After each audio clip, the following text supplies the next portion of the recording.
Hello guys, welcome back to Inside Action. आज हम explain करने वाले हैं शी हल्क की एपिसोड 3 के बारे में, जिसका नाम है द पीपल वर्सेस एमिल ब्लोंस्की।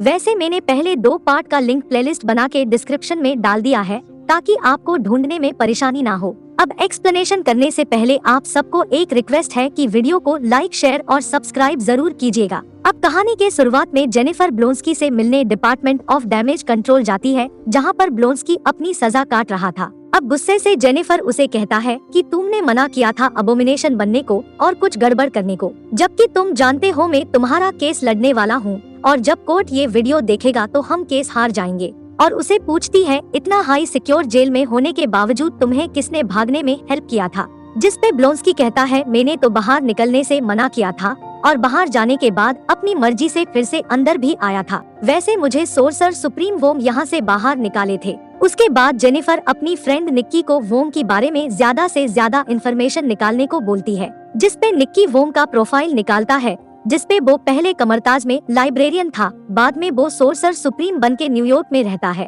अब जेनिफर उसे कांटेक्ट करने की बोलती है ताकि वो जेल तोड़ के भगाने का रीजन जान सके। तभी जेनिफर फिर से फोर्थ वॉल तोड़ के हमसे बात करती है और कहती है आप सब हर एपिसोड में केमियो देखने की वेट कर रहे हो, जैसे कि बैनर, ब्लोंस्की और वोम, पर आप लोग मुझे ही देखोगे क्योंकि मैं ही इस शो का हीरोइन हूँ। अब अगले सीन में हम हर एक न्यूज चैनल में एमिल ब्लोंस्की और जेनिफर के बारे में सुनते हैं, जो अबोमिनेशन बन के जेल तोड़ के बाहर जाने के बारे में था। अब इसके बाद सब जेनिफर के ऊपर उंगली उठाते हैं क्योंकि वो एक विलन का केस लड़ रही थी और इसका असर सोशल मीडिया में देखने को मिलता है, जो पब्लिक का ओपिनियन था। अब जेनिफर शी हल्क बन के अपनी ऑफिस जाती है, जहाँ पर उसे निक्की सारे न्यूज के बारे में बताती है। कहती है अब तुम एक सेलिब्रिटी बन चुके हो, इसीलिए बहुत सारे न्यूज चैनल तुम्हारा इंटरव्यू के लिए वेट कर रहे हैं। भी जेनिफर कहती है वो मेरे नहीं एमिल ब्लोंस्की की केस के वजह से मिलना चाहते हैं। भी उसे मिस्टर हॉलवे कॉल करके अपनी ऑफिस में बुलाते हैं। तब जेनिफर मिस्टर हॉलवे से मिलने जाती है। उसे अपनी पुरानी कलीग डेनिस मिलता है। ऐसे वो अपनी गर्लफ्रेंड के ऊपर केस करके अपनी पैसे क्लेम करने यहाँ आया था। मिस्टर हॉलवे बताते हैं वो लड़की असगार्ड की रूप बदलने वाली एक लाइट एल्फ है और वो एल्फ मेगान दी स्टालियन के रूप बदल के डेनिस से बहुत सारे पैसे लूट चुकी थी। जेनिफर ये सुन के हैरान होती है क्योंकि मेगान दी स्टालियन एक बड़ी अमेरिकन मेगा स्टार थी, जबकि वो एक सुपर ह्यूमन केस था, इसीलिए ये केस जेनिफर के अंडर आती है। डेनिस इस केस मिस्टर पक को हैंडओवर करने को कहता है। अभी ये सब बात कर रहे थे, तभी इन सब के बीच में वोम का एंट्री होता है। इसके बाद वोम वो सारी बात को मानता है जो ब्लोंस्की ने कहा था और कहता है मैंने उसे उसकी मर्जी की बिना बाहर निकाला था क्योंकि मुझे सोर्सर सुप्रीम बनने के बाद ट्रेनिंग की जरूरत थी, इसीलिए सारी इल्जाम मेरा है और ब्लोंस्की पूरी तरह से बेगुनाह है। तभी जेनिफर बोलती है ये सब तुम्हें कोर्ट के सामने बोलना होगा क्योंकि वो फाइट के वीडियो से सब ब्लोंस्की को गलत समझ रहे हैं, ताकि ब्लोंस्की की केस लड़ने में मुझे आसानी होगी। दूसरी तरफ डेनिस मिस्टर पक को अपनी केस के बारे में समझाता है और अपनी $1,75,000 की खर्चे के बारे में भी बताता है, जो उसे वो एल्फ से क्लेम करना था। उसके बाद वो वहाँ से निकल जाता है और मिस्टर पक वो एल्फ के बारे में इंटरनेट में रिसर्च करता है। तभी फिर से डेनिस आके केस को वापस लेने को बोलता है और इस केस को यहीं पर खत्म करने को बोलता है। तभी पक को डेनिस का कॉल आता है और वो अपनी गाड़ी टो होने से परेशान था। अब पक समझ जाता है जो आदमी उसके सामने बैठा था वो डेनिस नहीं बल्कि वो एल्फ था, जो उसकी रूप लेके यहाँ आया था,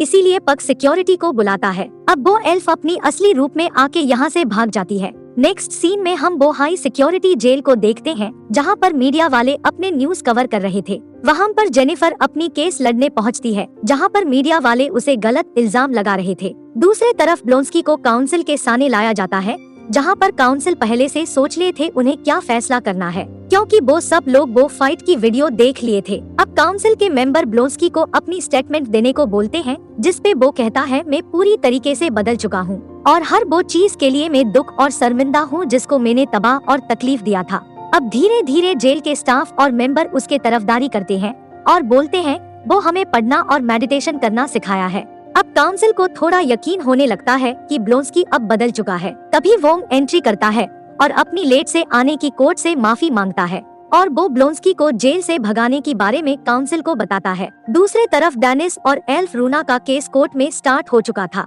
जहाँ पर दोनों एक दूसरे पर इल्जाम लगा रहे थे। अब कोर्ट एविडेंस को सुन के डेनिस के साइड में अपनी डिसीजन लेता है और केस को आगे बढ़ाने की डेट देता है। तभी एल्फ रूना जज का रूप लेके केस को डिसमिस करने को कोशिश करता है पर पकड़ा जाता है। दूसरी तरफ वोंग अपनी स्टेटमेंट एमिल ब्लोंस्की की फेवर में देता है और कहता है मैंने उसे कमरताज आने को कहा था पर वो वापस जेल जाके अपनी सजा काटने को ठीक समझा। इस पे काउंसिल कहता है वो सब ठीक है पर जब वो अबोमिनेशन में बदल जाता है तब वो खुद के कंट्रोल में नहीं रहता। इस बात पे ब्लोंस्की बोलता है मैं अबोमिनेशन बनके भी अपने कंट्रोल में रहता हूँ। इतना बोल के वो खुद को अबोमिनेशन में बदल देता है और वो अपने कंट्रोल में भी रहता है। लेकिन ये देख के काउंसिल और बाकी सब लोग बहुत डर जाते हैं। अब जेनिफर उसे अपने इंसान रूप में वापस जाने को कहता है और कहती है ब्लोंस्की अबोमिनेशन बन के तबाही मचा सकता था और जेल से भाग भी सकता था, लेकिन वो एक अच्छा इंसान बन के अपनी नई लाइफ शुरू करना चाहता है, इसीलिए उसे सोसाइटी में रहने का एक और चांस देना चाहिए। क्योंकि अगर कोई खुद को सुधार के बदलना चाहता है तो उसे हमें एक और मौका देना चाहिए। इस पे कोर्ट बताता है कि सारी स्टेटमेंट और सारी सबूत को देख के फिर से सुनवाई की जाएगी।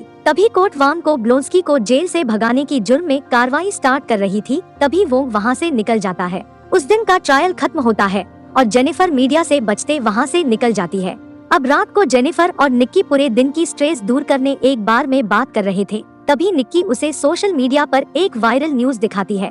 न्यूज था कि शी हल्क अब अबोमिनेशन बच्चे की माँ थी। इस तरह के न्यूज देख के जेनिफर हैरान होती है। तभी पग आके उन्हें ज्वाइन करता है और जेनिफर को डेनिस के केस में हेल्प मांगता है। अगले दिन जेनिफर कोर्ट में पग को हेल्प करते हुए डेनिस के बारे में बताती है और कहती है वो एक सेल्फ ऑब्सेस्ड इंसान है और खुद को सबसे बेस्ट मानता है, जो उसकी गलतफहमी है। इसीलिए ये मानना सही है कि डेनिस मेगान दी स्टालियन जैसे स्टार को अपने गर्लफ्रेंड मानता है। एक्चुअली पग जज को कन्विंस कर रहा था डेनिस जैसे बेवकूफ आदमी मेगान जैसे मेगा स्टार को भी अपनी गर्लफ्रेंड मान सकता है। अब स्टेटमेंट सुन के जज कन्विंस हो जाता है और डेनिस केस जीत जाता है, जिसपे डेनिस को अपनी $1,75,000 मिलेगा और एल्फ रूना को 6 महीने की सजा सुनाई जाती है। और वहीं पर कोर्ट में हम मेगान दी स्टालियन को एक्चुअली में देखते हैं। बाहर निकलने के समय डेनिस बोलता है कि अगर हम उस एल्फ की पावर ले सकते तो बहुत अच्छा होता। ये सुन के जेनिफर को एक बढ़िया आइडिया आता है जो वो हमसे फोर्थ वॉल थ्रू शेयर करती है। अब अगले दिन हम सिक्योर जेल में जेनिफर और ब्लोंस्की को देखते हैं जो काउंसिल की फैसला सुनने को वेट कर रहे थे।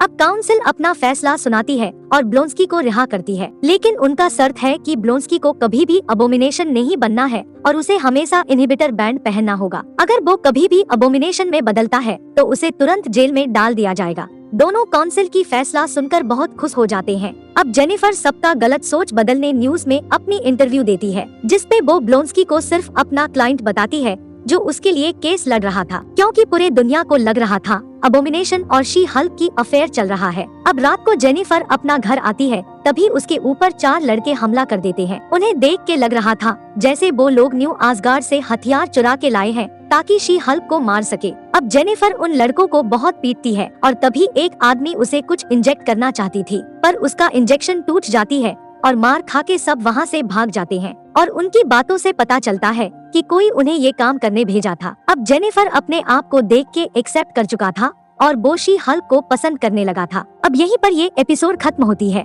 उसके बाद हम पोस्ट क्रेडिट सीन में मेगान द स्टैलियन जेनिफर की नई क्लाइंट बन चुकी थी।